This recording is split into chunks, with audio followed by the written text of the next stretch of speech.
Mateadas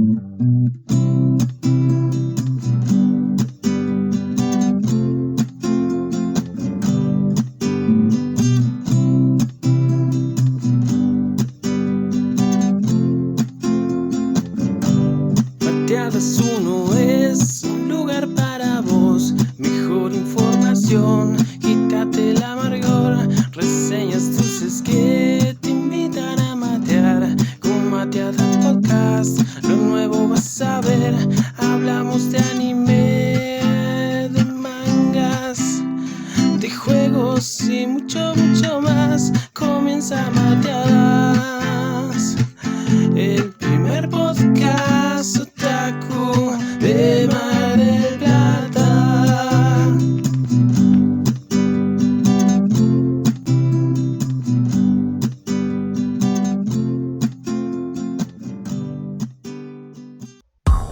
Y acá comienza Mateadas 1. Buenas. Bienvenidos a todos a un episodio más de Mateadas 1, el mejor podcast, como siempre lo digo, hasta que sea verdad o hasta que alguien me contradiga, el mejor podcast de manga y anime acá en Mar del Plata, en Buenos Aires, Argentina, Latam, América, todo el mundo hispanohablante. Empezaba una guerra con los podcasteros, españoles y se pudría todo. Bueno, quien les habla es Gastón, el ilustrador y co-conductor desde hace un tiempo ya del podcast, quien hace los dibujos para quienes nos escuchan, tanto sea por YouTube o por iVoox, donde se pueden apreciar miniaturas, ya en el resto de las plataformas no tanto.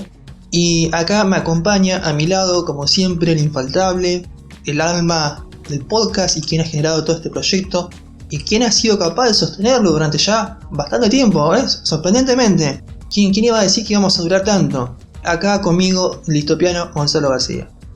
Así es, acá estamos tratando de sobrellevar estos añitos de podcast y esas cosas.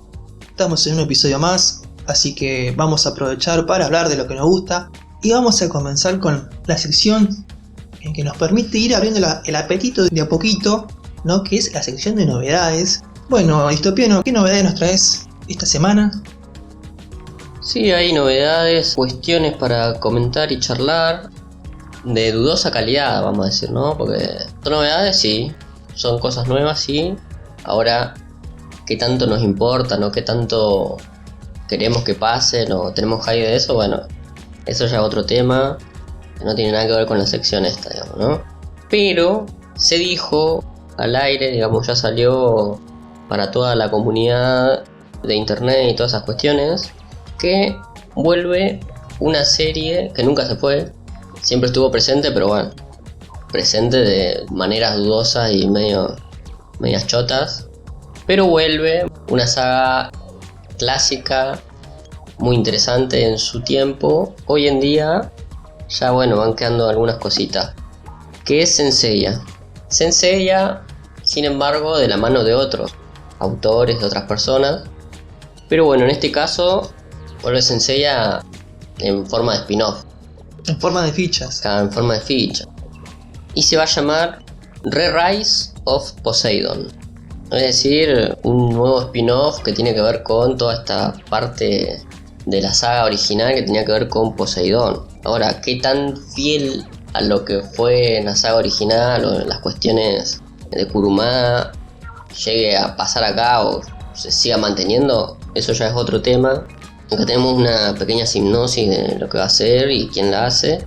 Digamos, el encargado de la ilustración y todas estas cuestiones va a ser Tsunagami Suda. Da para mucho juego de palabras.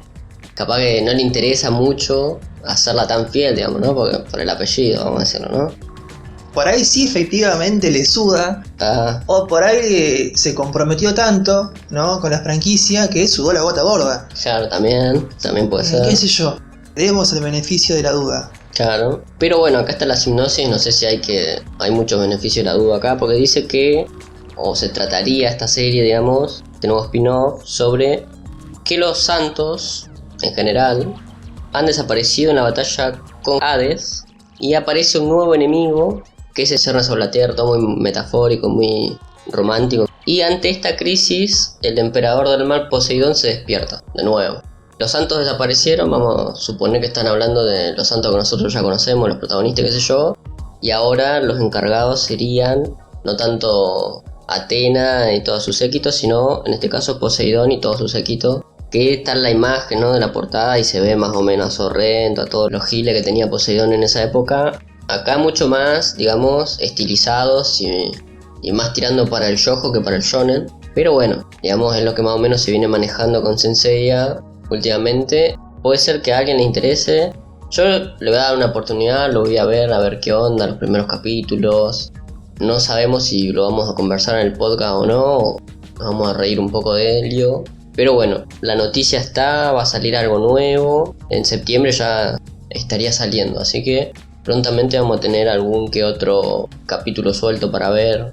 Si quieren primeras impresiones o reaccionando al primer capítulo de este spin-off, coméntenlo, denle un like, compartan, suscríbanse.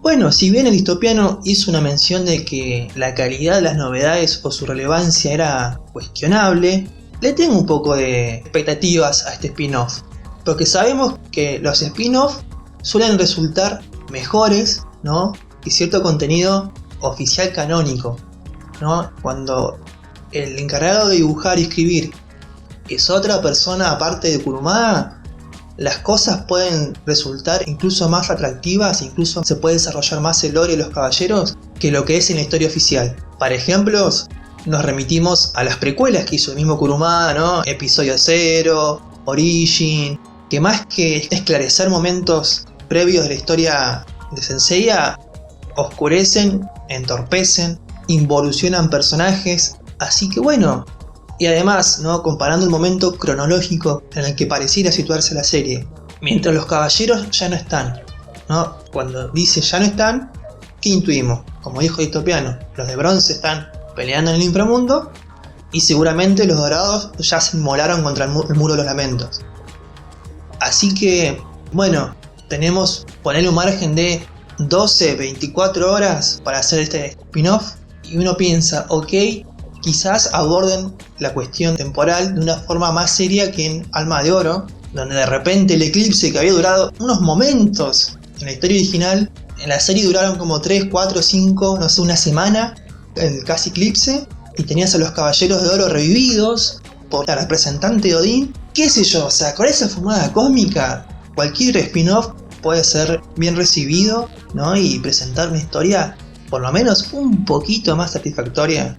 Alma de Oro, las precuelas de Senseiya de mano Kurumada, Next Dimension que pareciera estar llegando a su final según se dice, no sé. ¿Viste cuando decís prefiero recordar tal cosa con cariño que seguir al día con la franquicia? Ya es como sacarle leche a una vaca muerta. Y sí, es como dijiste vos, ¿vuelve o nunca se fue? Claro. Si nunca se fue no me di cuenta, y ya eso dice bastante. Pero bueno, ¿qué otras novedades tenemos, Distopiano? Hemos hablado sobre esta serie y en algún momento va a suceder, digamos, ¿no?, que una novedad sobre Beastars, la historia más popular y conocida de Paru Itagaki, que ya hemos hablado sobre Beastars, sobre la autora, sobre otro tipo de series también de ella. Y en este caso se anunció que va a tener una tercera y última temporada, es decir, van a adaptar en esta última parte todo lo que había sido cuando Legoshi se va de la escuela y todo el enfrentamiento en Mercado Negro, que eso es totalmente big fiction, digamos, muy interesante, hay que ver cómo la adaptan. Pero bueno, la adaptación va a llegar recién en 2024, así que hay tiempo para hacer teorías, decir sí, lo van a subir de todo junto a Netflix, no, todas esas cosas que le gusta a la gente decir. Lo que hacemos con el dólar, ¿no? Especular. Claro, especular, pero con de todo. Así que bueno, tienen tiempo para leerse el manga, para verse las 2 temporadas en Netflix, para hacer lo que quieran, para escuchar nuestros episodios donde hablamos sobre Beastars o sobre la obra de Paru Itagaki. Recordamos que tenemos un recorrido por la obra de Paru Itagaki subido al canal en nuestros episodios, así que para aquel que le interese o para aquel que vea si se le despierta la curiosidad por Beastars, que pase y nos escuche. Total, siempre decimos cosas interesantes y muy importantes. Claro, por supuesto. Analizamos de una manera que no va a encontrar en ningún otro lado. Es espectacular lo que hacemos nosotros. Pero bueno, otra cosa también importantísima, que va a tener mucho hype, como ya está teniendo, ¿no? Pero en el momento que salga y todo eso, es Bleach. De vez en cuando hemos hablado del último arco de Bleach, de qué había pasado con la serie, uno de los pilares populares en un momento de la shonen histórico, y que había quedado sin final, había quedado sin colita. Y después, con el tiempo, se empezó a saber que se estaba trabajando, que iba a pasar esto, lo otro. Se especuló con una película, se especuló con una serie, con la continuación, digamos, en anime, un montón de pelotudeces. Ahora sabemos que se va a tratar, obviamente, de una temporada de anime que se va a estrenar en octubre y va a tener 4 partes.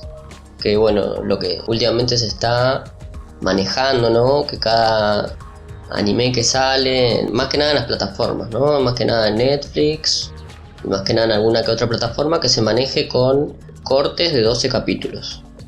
En este caso son 4 cortes, pero que van a tener más o menos, más de 12 digamos, pero el total sería 48 a 52 episodios, más o menos. Un estimado que se le está sacando, ¿no?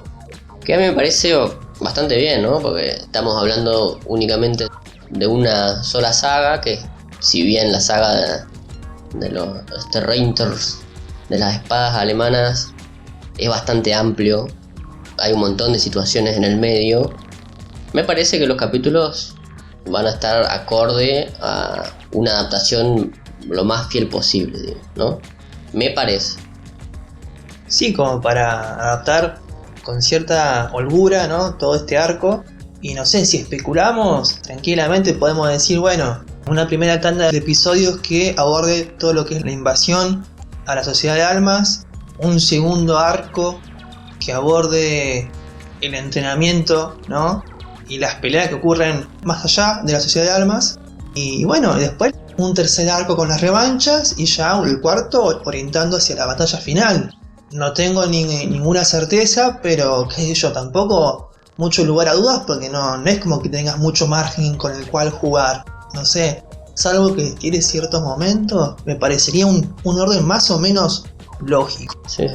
Por lo menos lo esperado sería ver qué tanto comprimen en el principio, que es donde hay más cosas, ¿no? Porque de repente pareciera que habría un cambio distinto de trama con personajes nuevos, después resulta que no. Después la introducción de los nuevos enemigos, la invasión. Entonces como que quizás eso es lo más difícil de comprimir en una temporada de 12-13 episodios. Después el resto lo podés ir prolongando y meter un poco de relleno, ¿por qué no? Ya salió al aire el tercer tráiler oficial de lo que vendría a ser este arco final de Bleach, y la verdad que se ve impecable. Creo que es una decisión acertada hacer 4 temporadas cortas, espaciadas quizás, lo suficiente. No demasiado, ¿no? Porque a ver, ya lo veremos más adelante en este episodio, a veces espaciar las temporadas juega en contra. Sobre todo cuando estamos hablando de temporadas que abordan un solo arco, ¿no? Entonces cuando llegás a la siguiente temporada, decís, pero a ver, tengo que hacer memoria, ¿qué pasó en la última temporada?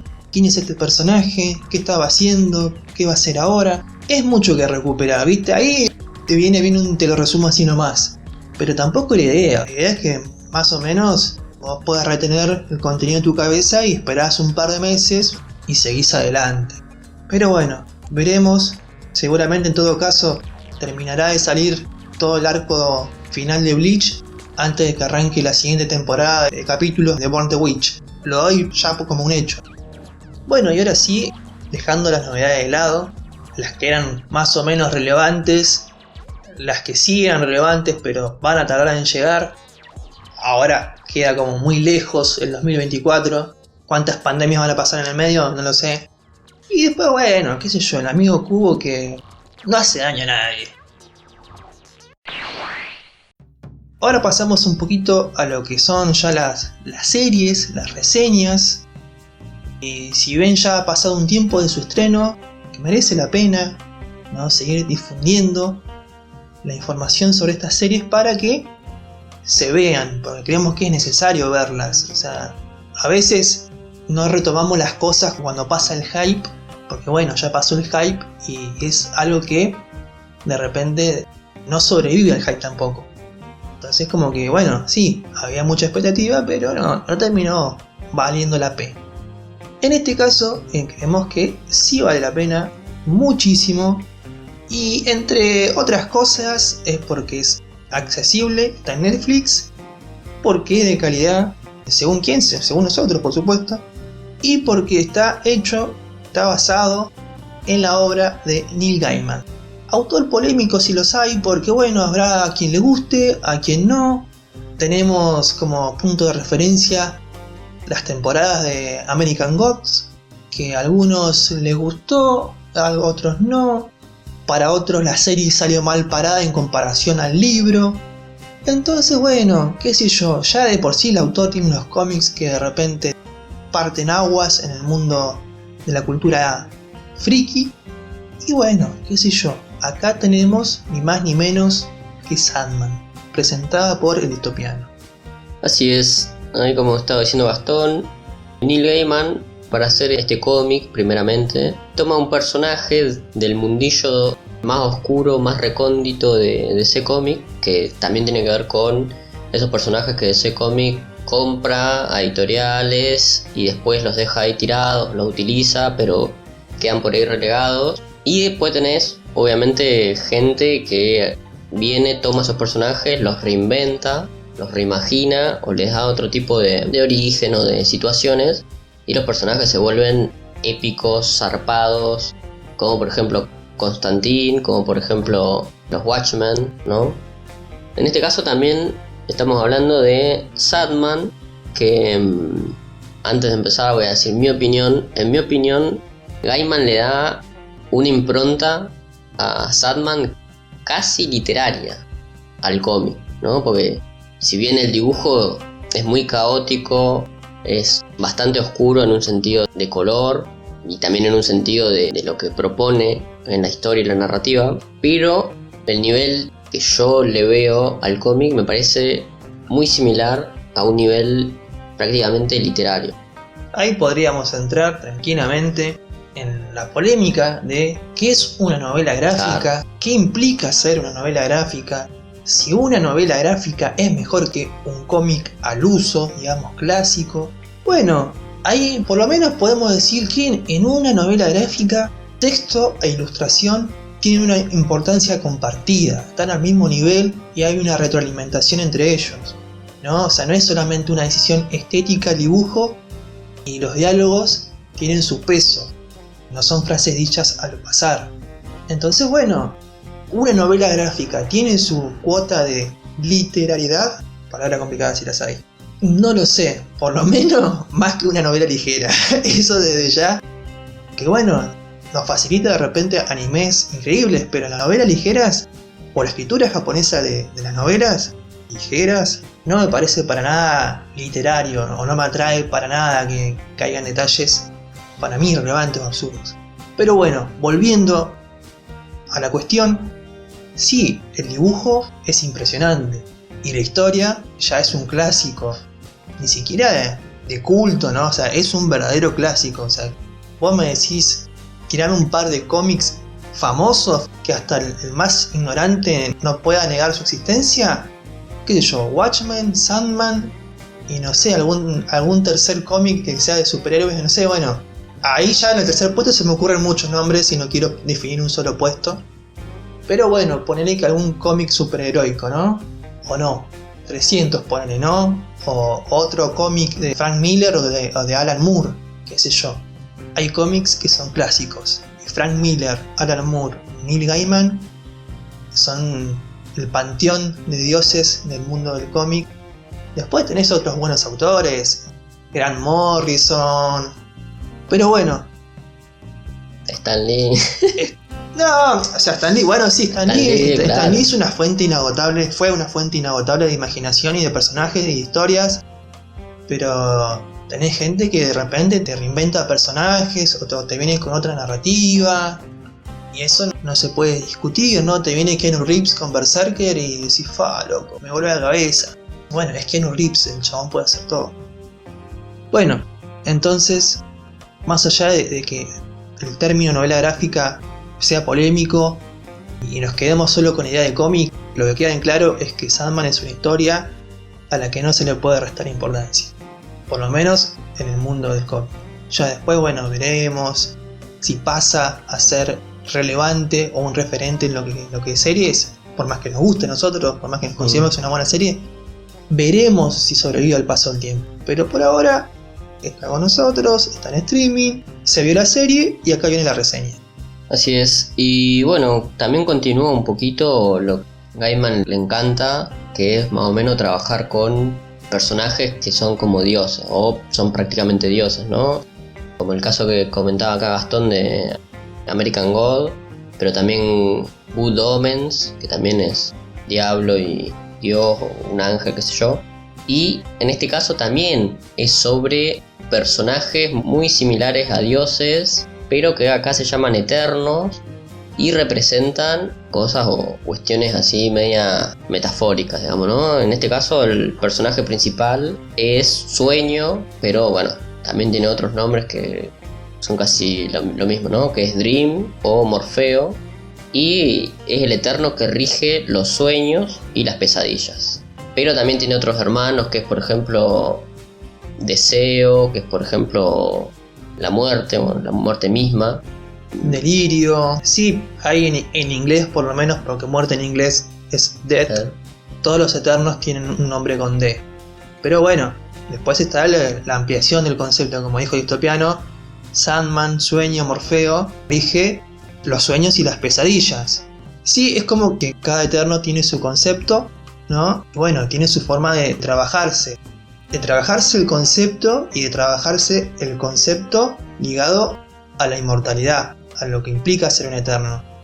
Porque ya en muchos medios se ha abordado este tópico de la inmortalidad como que está lejos de ser una bendición, ¿no? Tiene sus problemas. El tiempo impacta en la psiquis de cada uno. Sea humano, sea un dios, sea lo que sea, el paso del tiempo le va a afectar y le va a generar una perspectiva del mundo. Puede que esté lejos de ser brillante y positiva, o que lo aleje al ser del mundo y lo tenga ahí como medio meditabundo, reflexivo, ensimismado, alejado del mundo en sí, como puede llegar a ser el caso de los eternos.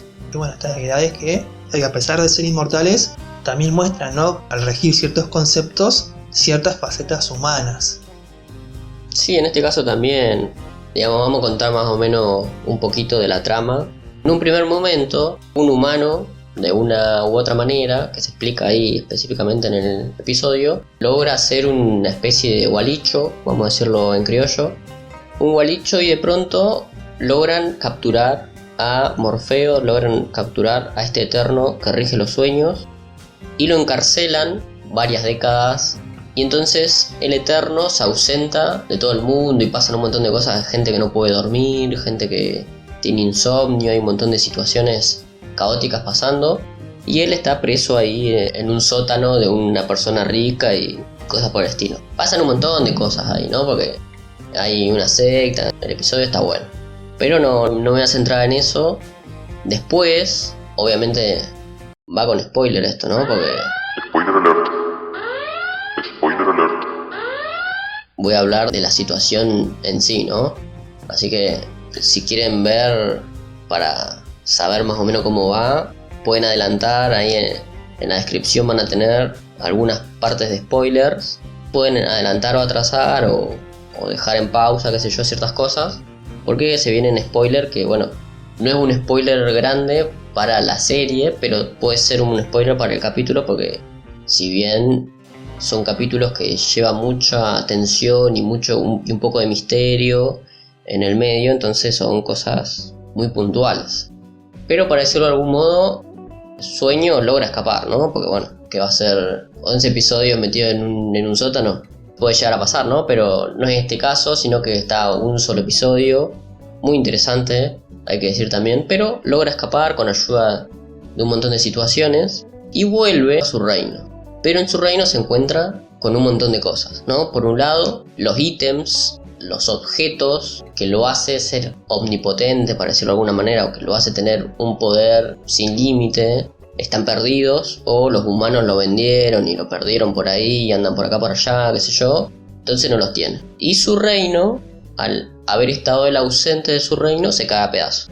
Está todo en ruina, hay 2 o 3 entidades que se quedaron, porque bueno, su reino se llama Ensoñación y es un lugar ahí fantástico en el que viven entes que pertenecen al mundo de los sueños y también las pesadillas o lugares o qué sé yo. Cosas así fantásticas y cosas por el estilo.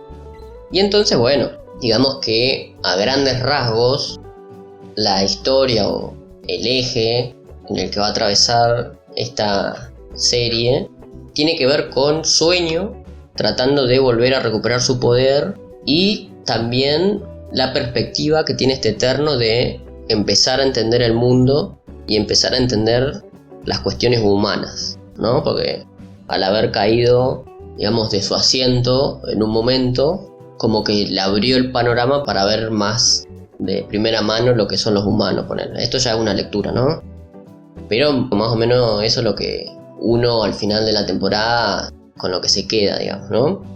Habíamos dicho que los entes de la ensoñación, del reino de los sueños, escapan. Algunos no sabemos qué pasa y otros se van a la tierra a vivir con las personas y qué sé yo. Y hay uno de todos estos que es uno muy importante, que empieza a hacer las 1001, ¿no? Que se convierte en una especie de asesino serial, literalmente, con una marca muy específica, que es la de arrancarle los ojos a las víctimas.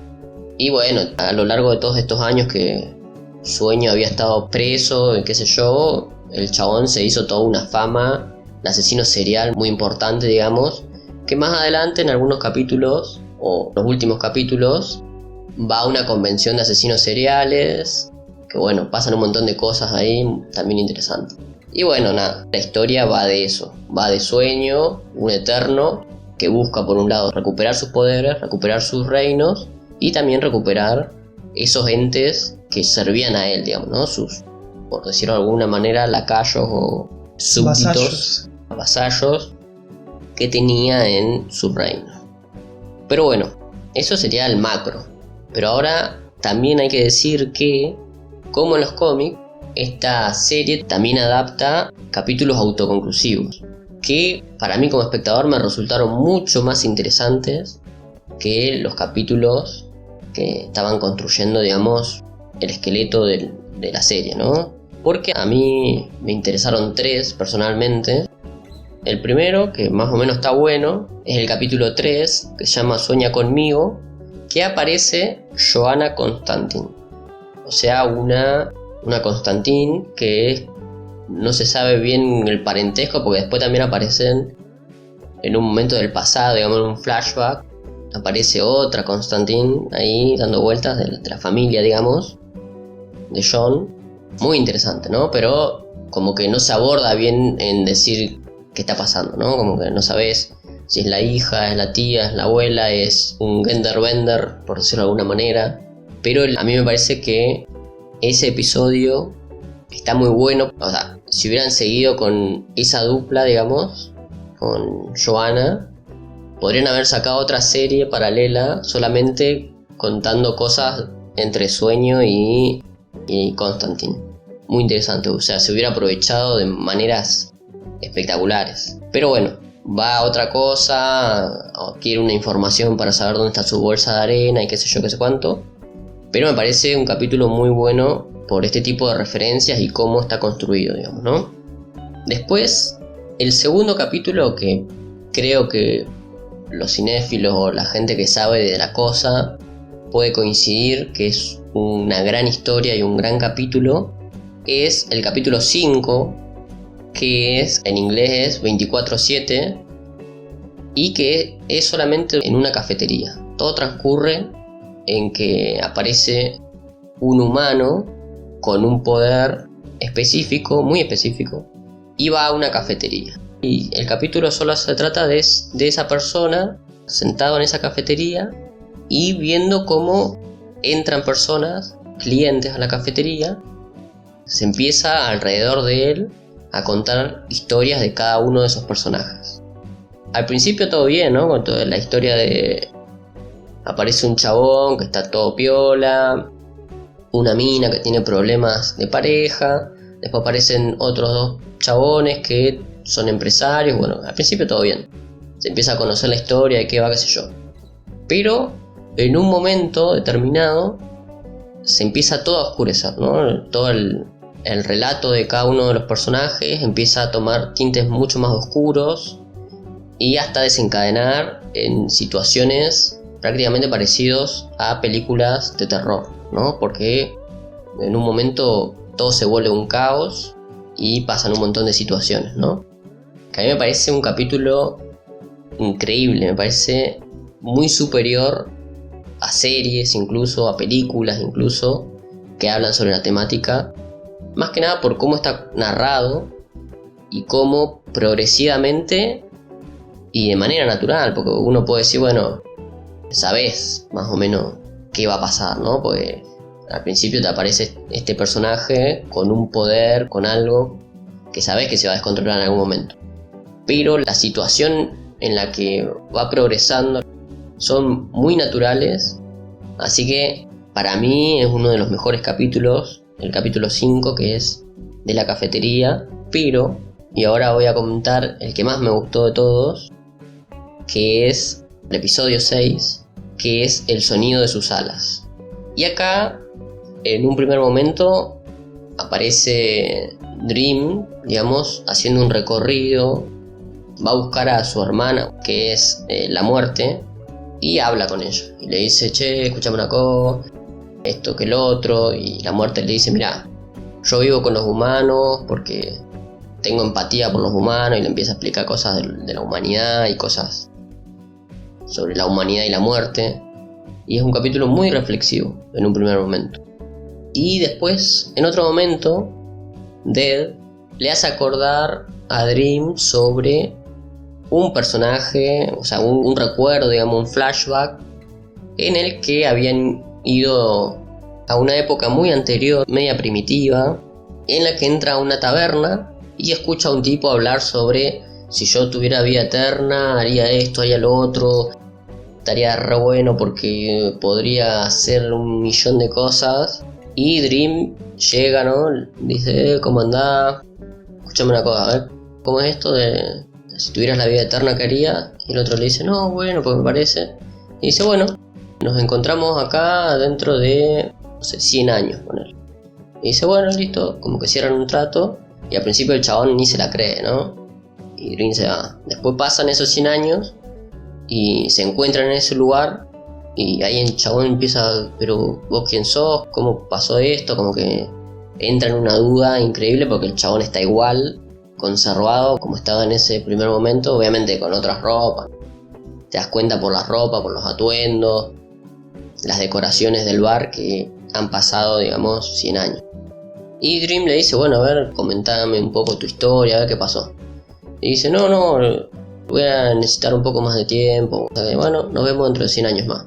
Y así, ¿no? Se vuelven a encontrar y pasa. Al principio todo era lindo, pero después el inmortal, digamos, el que Dream le está dando esta bendición / maldición. Al principio todo re lindo, qué sé yo, después el chabón se enamora. Y se enamora y tiene familia, qué sé yo. Y bueno, con el paso del tiempo también los pierde, digamos, ¿no? Entonces, al volver a encontrarlo, el chabón está todo, parece un vagabundo, le va todo mal, qué sé yo. Pero el chabón, el mortal, le dice, no, pará, dame otro changüí, le dice, ¿no? Y le dice, bueno, listo, 100 años más. Y así otra vez. Y bueno, y en un momento, como ya habíamos visto al principio de la serie, Dream había caído preso. Entonces había faltado a ese día específico en el que se juntaban cada 100 años a hablar con el chabón. Y pasan un montón de cosas. Y bueno, no voy a spoiler el final porque está muy bueno. Y me parece que el tipo de narrativa, si bien no necesita muchas cosas de acción, solamente es un bar, un encuentro, unos diálogos, y sin embargo me parece excelso, me parece un episodio, a mí, Pues va a venir uno y va a decir, no, porque escuchame una cosa, ahí en ese capítulo o en ese episodio las luces no tienen nada que ver, ¿no? Capaz que tiene 1.000.000 de fallos. Pero a nivel narrativo, a nivel historia, todas las cosas que pasan, y a nivel también emocional un poco, ¿no? Me parece un capítulo impecable. Un capítulo sin parangón, como ya había hablado con Gastón anteriormente. Pero bueno, también hay que decir que en esta serie, en un primer momento se habían subido a Netflix solo 10 capítulos. Y después, en un segundo momento, se subió el episodio número 11. Que el episodio número 11, digamos, en el 10, toda la historia de Dream recuperando su reino, encontrando al asesino serial. En medio que en el capítulo 10 ya se resuelve todo, ¿no? No voy a decir cómo se resuelve porque tiene un par de plot twists ahí recontra interesantes que vale la pena ver. Y en el capítulo 11 es como también otra historia, otras dos historias aparte, que es por un lado un pequeño cortito, digamos, al principio, no sé, de unos 5 o 10 minutos, que es una animación sobre gatos.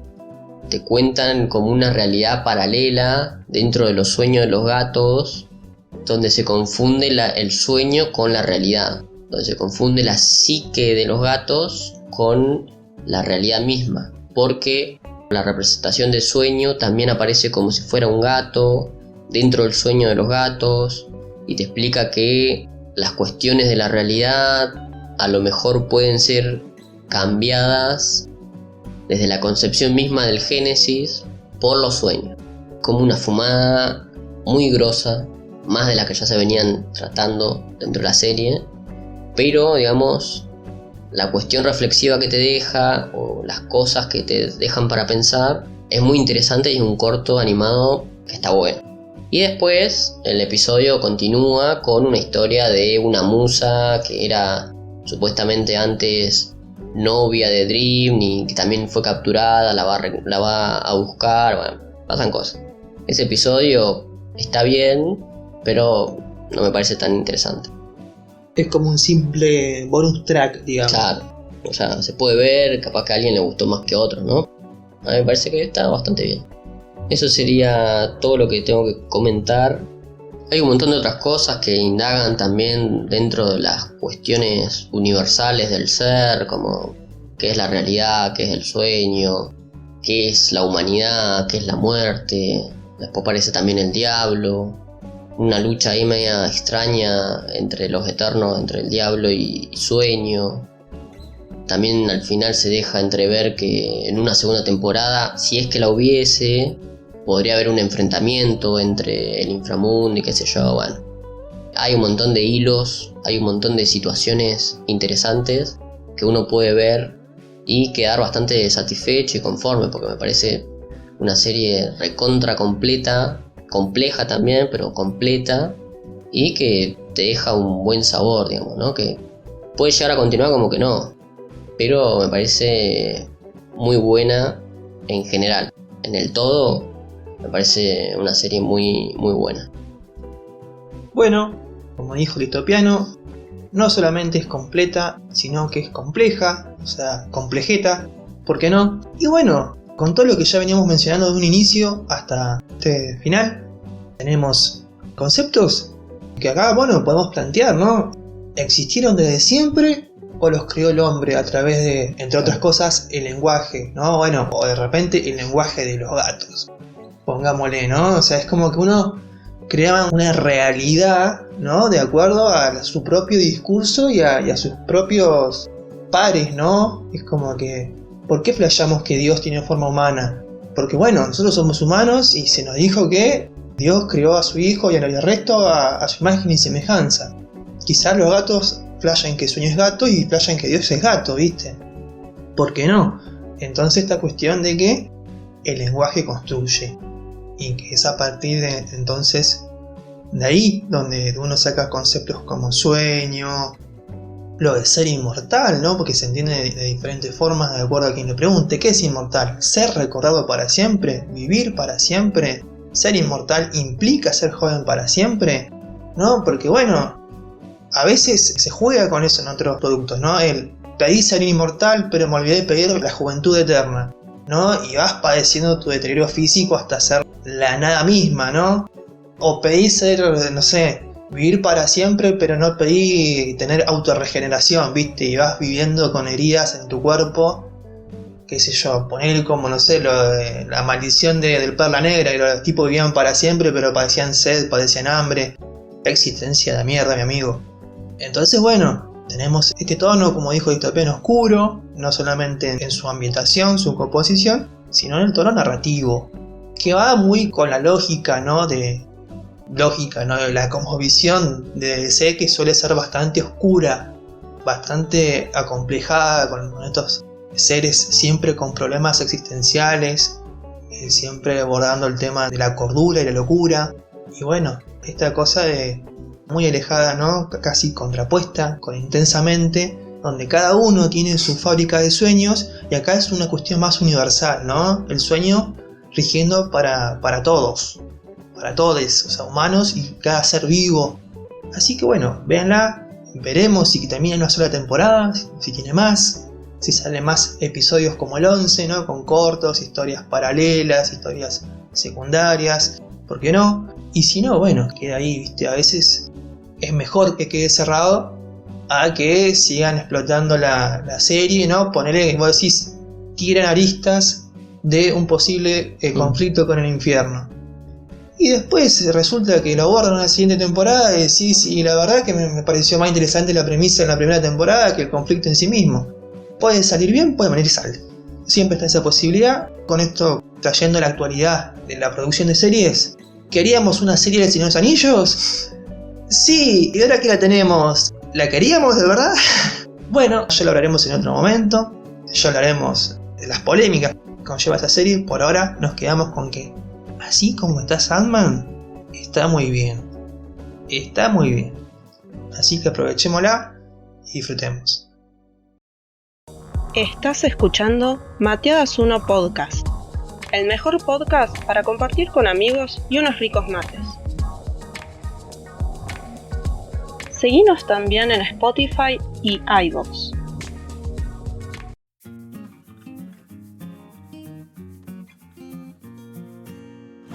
Pasando a otro contenido, volvemos al sector niponés, a la vieja confiable, por lo menos para nosotros, a una serie de culto que un montón de veces hemos abordado y cuyas primeras 2 temporadas o 2 arcos hemos abordado en un especial en Mateadas 1. ¿A cuál nos referimos? A esa serie de poses complicadas y que siempre nos lleva a cuestionar o a deconstruir nuestra sexualidad. Sí, estoy hablando de JoJo, por supuesto. Pero bueno, ¿por qué recuperamos a JoJo? Porque llegó finalmente, hace un buen tiempo, la segunda parte de lo que es Stone Ocean. ¿No es así, Distopiano? Sí, la segunda parte, como dice Gastón, de la saga Stone Ocean, que nada, continúa lo que estaba pasando, ¿no? Que era Shoreline en prisión, haciendo sus cosas de rea ahí, descubriendo misterios. Y nada, y ya en esta parte se empieza a descubrir mucho más el misterio de quién es el antagonista, qué es lo que quiere, qué es lo que está pasando.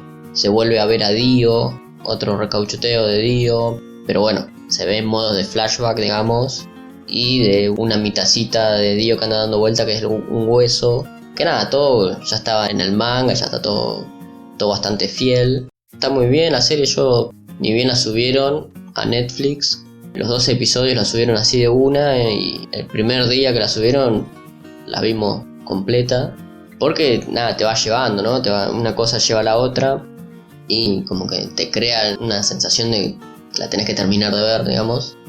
Pero bueno, ya finaliza esta segunda parte haciendo un poco de spoilers, que bueno, ya se sabe, ¿no?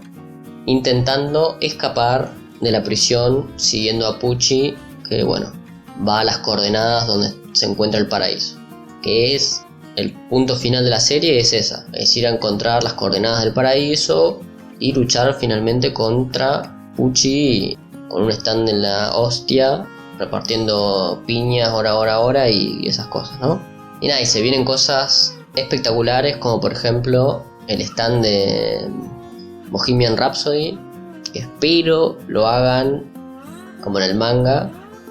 Pero nada, yo la vi, me parece que está bien, muy interesante. Sigue manteniendo una calidad bastante fiel, bastante buena. Muy bien la calidad. Mantiene el opening, que hay gente que se anduvo quejando que se mantenía el opening, pero bueno, porque es la segunda parte, digamos, ¿no? En JoJo también, en alguno de los anteriores sagas, mantenían los openings, pero cambiaban ciertas partes, ¿no? En Due pasaba que en lugar de cambiar todo el opening era el mismo, pero en momentos te ponían otras imágenes, otras interacciones. En Vento Aureo también.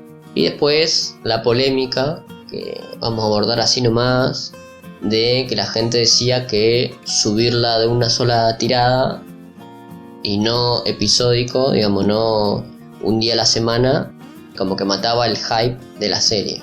Que puede tener razón, yo no estoy de acuerdo, puede matar el hype, pero por lo menos la hacen, digamos, la cosa como son, ¿no? Pues te podrían haber no hecho la serie y listo, pero de última tenés la serie, la podés ver, pero nada, a mí me parece que está muy bien y totalmente recomendable. Sí, por supuesto, nos encontramos con que tenemos otra temporada más de anime basada en la historia de Araki, así que bueno, la calidad sigue siendo la misma. Podrá ser un poco más elevada, un poco más baja, eso ya depende de cada quien, depende de gustos, depende sobre todo de la construcción del personaje de cada temporada, que es lo fundamental, ¿no? Es muy distinto, por poner 2 o 3 ejemplos, ¿no? El Joseph Joestar de Battle Tendency es muy distinto al Yotaro de Stardust Crusaders, muy distinto al Giorno Giovanna de Vento Aureo, y sin lugar a dudas, muy distinta a Yolin Kuyo, que siendo una Joestar, digamos, de linaje troncal, ¿no? A diferencia de Giorno o de Yusuke, presenta una personalidad, digamos, intermedia entre lo que era Joseph y Yotaro. O sea, es bastante seria, tiene sus momentos, entre comillas, alocados, ¿no? O decís que actúa de forma inesperada, pero bueno, es lo que hay. Con respecto a la polémica, sí, yo entiendo que hay que ser agradecido con lo que uno recibe, ¿no? Con lo que nos da, con lo que se produce, y está bien, y como decimos, o sea, estamos expresando nuestro agradecimiento, alabando a la serie y marcando sus virtudes, ¿no? Las cosas buenas que realiza en esta temporada o que sostiene a través del tiempo desde la temporada 1, pongámosle. Pero bueno, hay cuestiones del visionado que, como ya dijimos, ¿no? O sea, este era el dilema que presentamos antes en el episodio sobre que al pausar demasiado, ¿no? O espaciar demasiado una temporada, la mitad de una temporada de otra, no sé si te mata el hype, pero lleva a estos problemas de continuidad, es decir, maldición, por no decir una grosería más fuerte, ¿no? Tengo que rever la temporada anterior, la primera mitad, para seguir el hilo, ¿no? Porque bueno, a ver, yo lo hubiese hecho si no me diera tanta pereza. Pero bueno, tuve que seguir el juego al que recordaba cómo habían quedado las cosas y seguir de largo, porque el Distopiano marcó un punto. Uno lo puede ver de una sentada la serie, porque tranquilamente el ritmo te lleva de la mano, ¿no? Vení, vamos a ver una sentada. Cada episodio tiene muy buenos cliffhangers, que eso es marca patentada de la serie de Araki, tanto en el manga como en el anime. Y eso es lo que de repente puede llegar a molestar a alguno. No es como es un error, es una equivocación, es una decisión que se toma, como de producción. Entonces, bueno, es algo engorroso, molesto para algunos. Como ya lo dije, te invita a ver un resumen de lo que fue la parte anterior para recuperar. O sea, más allá del hype, es como, ¿y cómo llegamos hasta acá? Pero bueno, es difícil porque vos podés elegir verlo una vez por semana y sin embargo, ¿cómo haces con este ritmo enviciante, adictivo? Sí, sí. Es difícil dosificar, o sea, ¿cómo haces? Tenés todos los episodios, ¿cómo haces para no vértelos del tirón? Pero bueno, por ahora pasamos diciendo que bueno, que vean Stone Ocean y después bueno, estará la discusión clásica en lo que es la franquicia de JoJo. ¿Dónde ubica cada uno a Jolene en el ranking de JoJo favoritos? No sé si será la favorita de alguno, yo creo que simplemente no está tan mal. Bueno, con Distopiano nos paramos firmemente más de una ocasión en que en el top, en la cima, está Joseph de Joven, de Battle Tendency. Después está el polémico Yotaro, que es favorito de muchos, el más desagradable para otros, por no decir odiado u otra palabra. Sí. Pero bueno, tenemos JoJo para rato, y lo importante, a diferencia, en contraste con Senseiya, es que se nota la constante presencia de JoJo. Estamos pendientes de cada cosa nueva que hay de JoJo, sea un manga, un anime, un videojuego, una novela ligera, unos OVAs. Recordemos que acá también hablamos de los OVAs de Kishibe Rohan, que también están en Netflix. Así que bueno, para nosotros no hay producto de JoJo que no sea recomendable. Incluso para mí los OVAs que abordan Stardust Crusaders no están mal. Después bueno, uno verá si se queda con David Production o con los OVAs en cuanto a tercera temporada. Pero bueno, parece que lo único que era medianamente cuestionable era la película sobre Phantom Blood, que quedó en el olvido y que quedan ahí sueltos 10 o 15 minutos de metraje, pero después nada más. No es algo que te deje indiferente. Alguna opinión te va a dejar JoJo, te va a dejar la obra de Araki, y en alguna medida te va a llevar a cuestionar tu sexualidad. ¿Es bueno? ¿Es malo? ¿Es un camino sin retorno? Hay que vivir la experiencia. Con Distopiano, bueno, la atravesamos la experiencia, ¿no? ¿Y cómo quedamos? Bueno, es para otra historia, para otro momento, para otro episodio.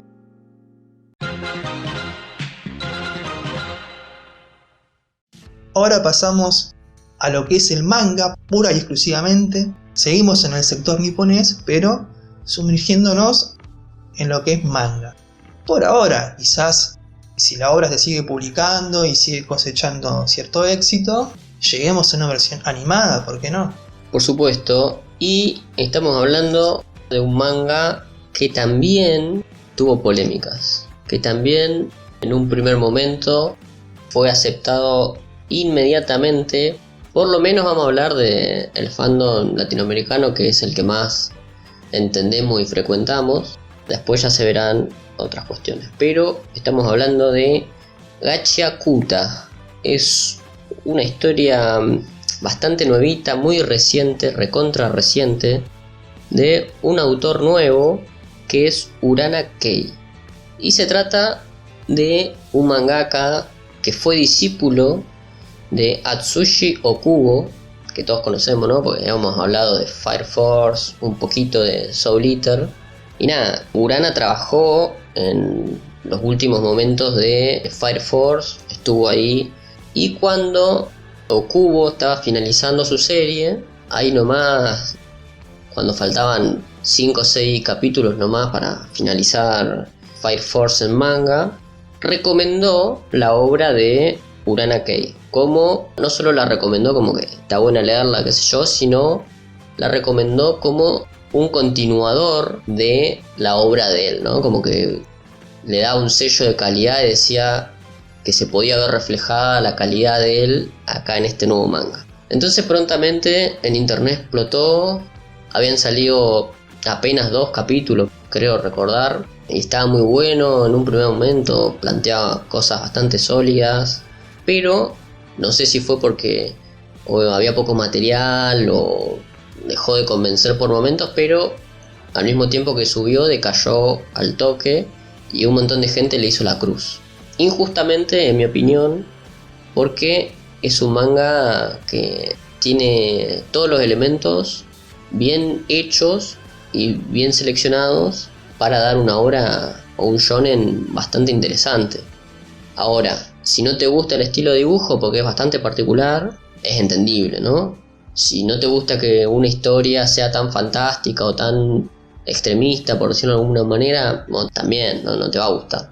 Pero en un sentido de, digamos, general de la obra, en un sentido poniendo en la balanza cada una de las cosas que uno puede apreciar de este manga, uno puede decir, bueno, tiene cosas muy interesantes, por lo menos en los primeros 25 o 30 capítulos que apenas está teniendo, te deja cosas que tenés ganas de seguir leyendo, digamos, ¿no? Como que te va llevando a ese mundo que es como una fantasía, para decirlo de algún modo muy general y tal vez burdo, estilo medio steampunk, por algunos elementos que reúne, no todos ni casi enteramente como si se podía ver en Fire Force, digamos, ¿no? Pero hay algunos elementos que te podrían llevar a esa idea más o menos de steampunk. Si alguien es seguidor de Okubo puede relacionarlo mucho con los fondos de Fire Force cuando estaban dentro de las fábricas o dentro de lugares, y también tiene mucha cuestión similar a lo que en un primer momento eran las misiones del principio de Soul Eater. Y también toma de Okubo algo que en Okubo se puede llegar a ver en ciertos momentos, no en toda la obra, y más que nada se puede llegar a ver en el arte, que es el condimento callejero neoyorquino que tiene, lindando con lo urbano, con el hip hop, con los grafitis, con todo lo que tiene que ver con esa parte urbana y que tiene que ver con lo fronterizo, digamos, ¿no? Lo que no es lo elevado, los estilos de artes marginales neoyorquinos. Estamos hablando siempre de un estilo de ese lado. Que en Soul Eater lo podíamos ver, por ejemplo, en la forma de combatir de el Sensei Zombie o de algunos de los personajes que combatían medio bailando breakdance, con algunas alusiones a cuestiones urbanas, pero también se puede ver en todos los artes de portada de Soul Eater, de la edición normal, no las últimas, las nuevas no, pero en la edición normal hay mucha presencia de graffiti, mucha presencia del urbano, de las ropas así holgadas como si fueran de hip hop. Digamos que en Soul Eater se podía ver mucho más esas referencias o influencia, ¿no? Influencia Estilística. Claro. Bueno, que marca la ideología o las ideologías que se presentan a través de la historia, ¿no? Porque bueno, ¿de qué trata esta serie? ¿Cuál es la sinopsis? Bueno, nos encontramos, más allá de la ambientación del mundo que mencioné distopiano, ante, o sea, lo que es una distopía, ¿no? Porque bueno, nos encontramos con quizás un futuro, o sea, no hay una ambientación temporal bien definida, no sabemos si es la misma Tierra que la que habitamos nosotros. Entonces, bueno, no sabemos si hablar de utopía, distopía, simplemente realidad alternativa. Quizás tendremos que dejar avanzar la historia y nos encontremos con una vuelta de tuerca como la de Okubo con Fire Force y de repente, claro. ¿Sabés dónde está ubicada esta historia? En este mundo. No me digas, sí te digo, mirá, bueno, no sabemos, habrá que esperar. Pero de repente nos encontramos con una ciudad en la que hay una clara división social, ¿no? Entre lo que son ciudadanos y simplemente conocidos como lugareños, que bueno, que están viviendo una condición de pobreza, entre la mugre, la basura, la suciedad, ¿no? Digamos, lo que acá en Argentina se conoce como villa, que en Brasil se conoce como favela, y que, no sé, bastante conocido en la mayoría del continente latinoamericano, no en gran parte. Entonces, bueno, entendemos porque pobreza hay en todos lados, hasta en el primer mundo. Entendemos que haya una marcación territorial. Lo que sucede es que, bueno, es llevado al extremo, a la exageración, como en toda distopía, ¿no? El clásico muro que divide sectores, ¿no? La dificultad para pasar de un sector a otro.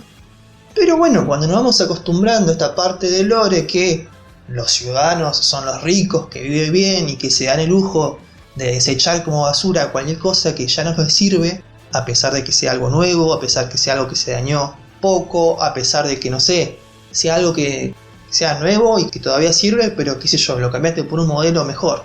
No sé, lo que se te ocurra, cualquier razón tonta y simplista y superficial para desechar algo, bueno, ahí tenemos, ¿no? La gente que puede mantenerse dentro del sistema capitalista. Y después están los marginados lugareños, va a decir, bueno, la visión es clara, nos quedamos con esto. Y de repente te van introduciendo ya en los primeros capítulos, que a quienes no respetan las reglas, ¿no? Porque de repente parece que saquear la basura, ¿no? Lo que acá se denomina ser cartonero, no sé cómo se llama en otros países de Latinoamérica, ¿no? Aquella persona que vive de la basura, de revisar la basura, de, no sé, vender cartón, vender papel, vender vidrio, vender metal, y que recicla cosas. Díganlo en los comentarios si quieren cómo se le dice a su país a la gente que realiza esto para vivir. Bueno, se ve que en este mundo fantástico es un crimen, porque incluso las fábricas de basura están custodiadas con personal armado. Vos fijate, impensable acá, ¿no? Que de repente estén vigilando un contenedor de basura, gente con pistolas, ¿viste? Decís, pará, es basura. Si no querés que te revisen la basura, para empezar no lo tires. Son como la del McDonald's. Claro, ¿viste? Vos te acercás a probar una hamburguesa media fría, media rancia y... No me toqué la basura. Pero amigo, ¿qué vas a hacer? Ya lo tiraste. Después entendemos que lo de McDonald's tiene otras implicaciones, cuestiones legales, evitarse denuncias. Pero bueno, ya entendemos cómo es la cosa. No todo lo que brilla es oro y lo que es basura para uno es el tesoro de otro. Bueno, ¿qué pasa? Comete crímenes, es desechado, arrojado como basura a lo que es considerado el abismo. Y cuando, haciendo un pequeño spoiler, ¿no? Porque bueno, pasa casi al principio, cuando el prota acaba en el abismo, se da cuenta que el abismo no es el abismo, es la tierra, es la superficie del planeta. Entonces te das cuenta que no fue que fue tirado más abajo, cayó a la superficie, desde arriba, que la división, que en principio parecía ser horizontal, ¿no? Entre clases sociales, es sí efectivamente horizontal, pero después hay también una separación vertical, como sucede por ejemplo en la serie, en el manga de Alita, ¿no? Está la gente que vive arriba, ¿no? No en ciudades flotantes en este caso, pero sí vive arriba, y la gente que vive abajo. Y en el medio, entre lo que es la tierra y el cielo, un linde, ¿no? Como una especie de frontera que aparentemente no se puede cruzar. Bueno, nuestro protagonista, luego de unos hechos trágicos que sí no voy a adelantar, pero que sí se le imputan a él y es la razón por la que termina siendo arrojado al abismo, bueno, él tiene ganas de cambiar el mundo, ¿no? Y por lo menos terminar con esta división tan polémica entre clases sociales y su calidad de vida, porque obviamente, o sea, hablamos de exageración, hablamos de una diferencia muy marcada, no solo en lo espacial por muros, sino por las viviendas, las comidas que se puede comer, la vestimenta, el acceso a la salud que se tiene, y cómo a veces se hace la vista gorda de estas diferencias, ¿no? Como cuando alguien se encuentra a una persona en situación de calle y ve que la gente pasa haciendo de cuenta que no la ve. Paralelismos se pueden hacer un montón y de manera muy simple. Pero bueno, el prota quiere volver a la ciudad, digamos, ¿no? En el cielo, por decirlo de algún modo, y descargar sus frustraciones con toda esta gente que, siendo parte del sistema, no siendo excluida, no se queja, es parte del montón y le da para adelante como si el sistema fuese bueno, o por lo menos, mientras no me afecta a mí, yo sigo, ignoro los problemas o los defectos del sistema. Entonces el prota tiene que volver, pero para volver necesita información, necesita prepararse, necesita muchas cosas, y así es como conoce a los limpiadores. Los limpiadores viven de combatir a los monstruos creados a partir de la basura. O decís, monstruos creados a partir de la basura. Bueno, acá viene retomando el tema de lo que es la basura, lo que es el tesoro de una persona, los objetos con valor, ¿no? Viene un sistema de poder, digámosle, bastante interesante, porque uno se encariña con los objetos, hablando tanto de la serie como en la vida real, ¿no? Se encariña, le da un valor, lo atesora, ya sea porque, bueno, te acompañó en un momento de tu vida, te lo dio cierta persona, no sé, es lo primero que te compraste con tu propio sueldo, es un regalo de cumpleaños especial, qué sé yo, hay un montón de cosas, ¿no? Y entonces, estas personas que forman una conexión con el objeto, una buena conexión, son los llamados givers, las personas que pueden transformar estos objetos en una versión, digámosle, mejorada, evolucionada, que les permite combatir y derrotar a los monstruos, ¿no? A las criaturas manchadas, las bestias manchadas, que son los monstruos de basura, porque de otra forma vos podés destrozar a una bestia manchada, pero esta se regenera. Así como hay un pensamiento, un sentimiento positivo hacia los objetos que se consideran tesoros, artefactos, los monstruos viven a través de lo que son llamados los pensamientos negativos, ¿no? Así como en Jujutsu Kaisen el pensamiento negativo da lugar a energía maldita, maldiciones, como siempre en el folclore japonés el pensamiento negativo da lugar a yokais o a demonios. Bueno, acá el pensamiento negativo es como un asunto sin resolver del objeto que se convierte en basura y que se va acumulando hasta formar un monstruo, ¿no? Podríamos decir que es algo parecido también, ¿no?, a la ceniza en Shadow House, ¿no?, donde de repente la ceniza desprendida, que pareciera un objeto, simplemente algo material, bueno, está vinculada de cierta manera a un sentimiento, a un pensamiento, a una voluntad. Y bueno, entonces en principio tenemos esto, la típica organización de personajes buenos, los limpiadores, la típica organización de personajes malos, que son los saqueadores, que también tienen givers, y que bueno, que roban objetos, están en el comercio, digamos, ilegal, ¿no?, mercado negro. Acá, viste, está la basura buena y la basura mala, y la basura buena tiene su valor, digamos, y de repente también hay cosas que hay en la tierra que no había en el sector pobre del cielo, ¿no? Entonces, bueno, te encontrás con que ¿qué es mejor, no? ¿Ser cabeza de rata o cola de león, no? ¿Vivir como lugareño allá arriba o vivir en la tierra? Bueno, depende de lo que vos consideres una buena calidad de vida. Entonces entiendo la polémica que presentó Listopiano de que la serie arranca muy bien, arranca muy potente, con buenos cliffhangers tras cada capítulo, pero que después llega a un punto como que es una llanura.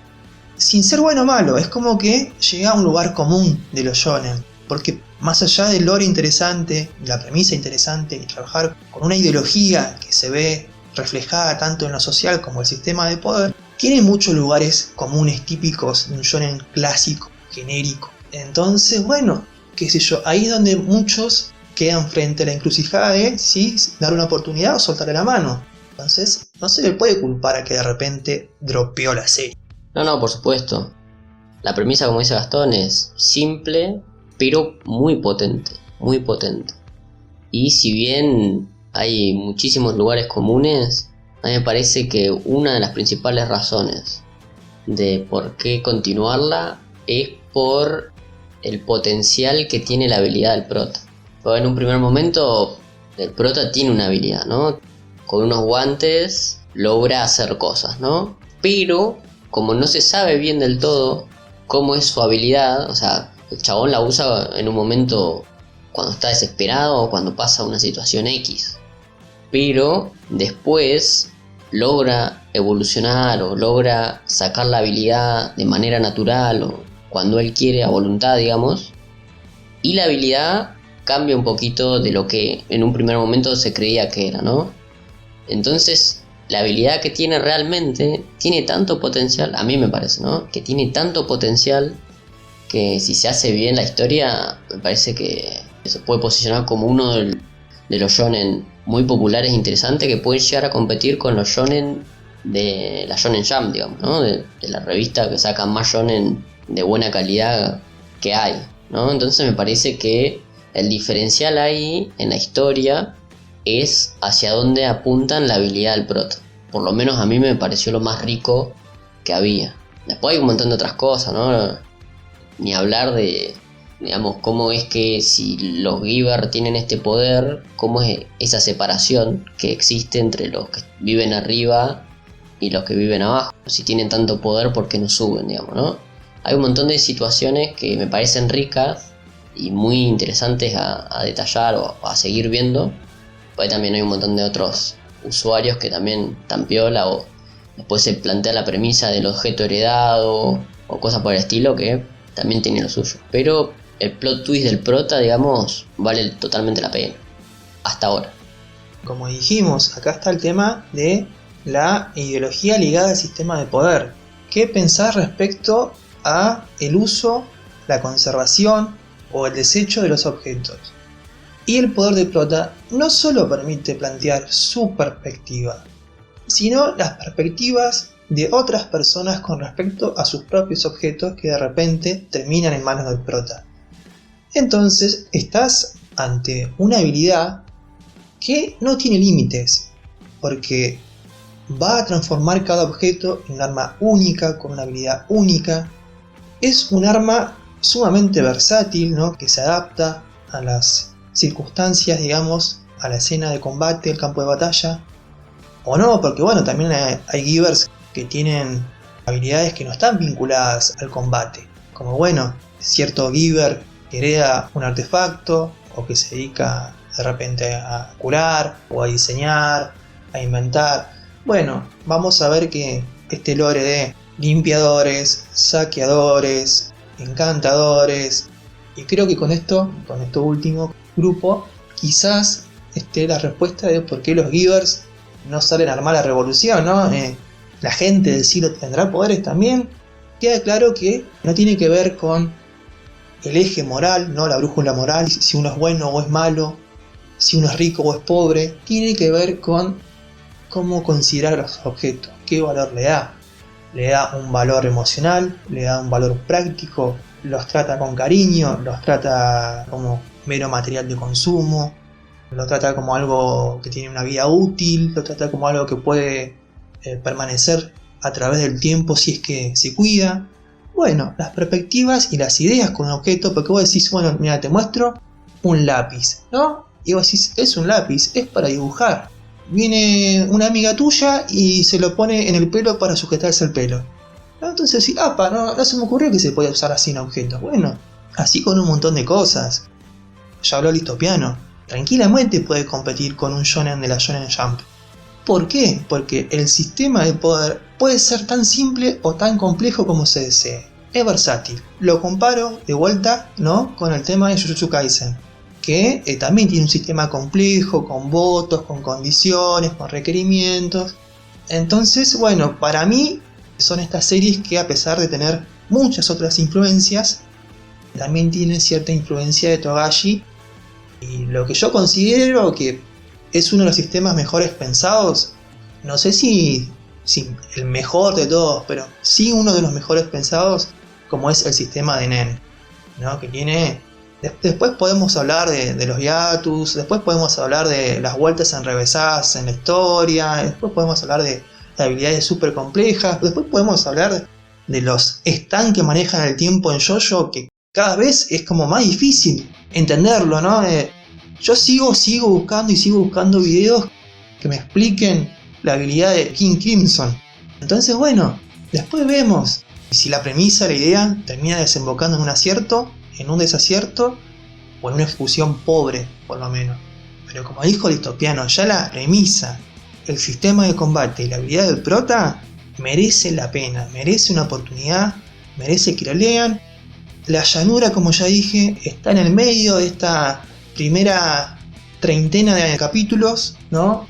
Y se pasa rápido, porque bueno, son los lugares comunes por el que tienen que pasar todos shonen fantásticos, explicarte el mundo, explicarte las facciones, explicarte los poderes. Es algo que se tiene que atravesar sí o sí. El infodumping es algo que no está bueno, se ve en el manga anime y lo tenemos como naturalizado, pero no es una práctica que como escritor esté buena. Bueno, ¿sabes qué? Ahora te explico este recurso que le vas a lavar las papas al prota, oportunamente.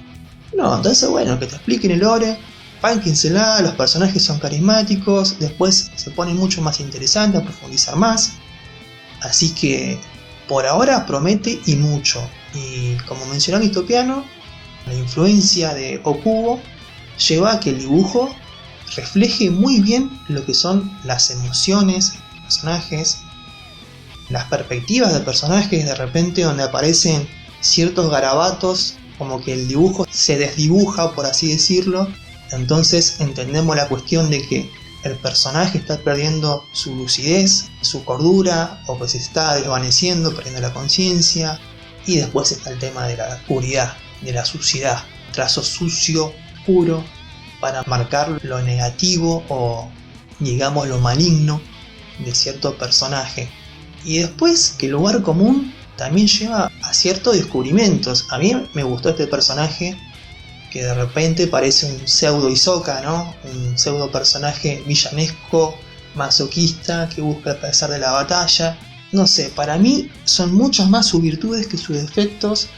Así que recomiendo encarecidamente que lean por lo menos 5, 6, 10, ¿por qué no 20 capítulos de esta serie que para mí le va a encantar? Bueno, y así es como llegamos al final de este episodio de Mateadas 1 y llegamos a un lugar común, por lo menos dentro de nuestro podcast, que es la parte en la que nos despedimos de ustedes, pero no sin antes hablarles de dónde pueden escucharnos, dónde pueden encontrarnos, si así lo desean. ¿No es así, Distopiano? Pero por supuesto, y nosotros estamos como siempre en @Mateadas en Twitter, donde bueno, hacemos de todo, ¿no? Compartimos los links, estamos ahí charlando, retuiteamos cosas, novedades, hablamos con de todes, pueden venir a charlar un ratito. Y después, obviamente, nuestras plataformas en las que estamos presentes serían YouTube como Mateadas 1 y bueno, Spotify y iVoox también estamos como Mateadas 1, que tienen diferentes funciones y sirven para todo. Así que nada, nos encontramos ahí, vengan a charlar y todas esas cosas y nos seguimos oyendo. Sí, habían Pirateado. un par de memes que decían yo soy Ichigo y estás viendo Disney Channel, ¿viste? Y te hacen el dibujo del ratón.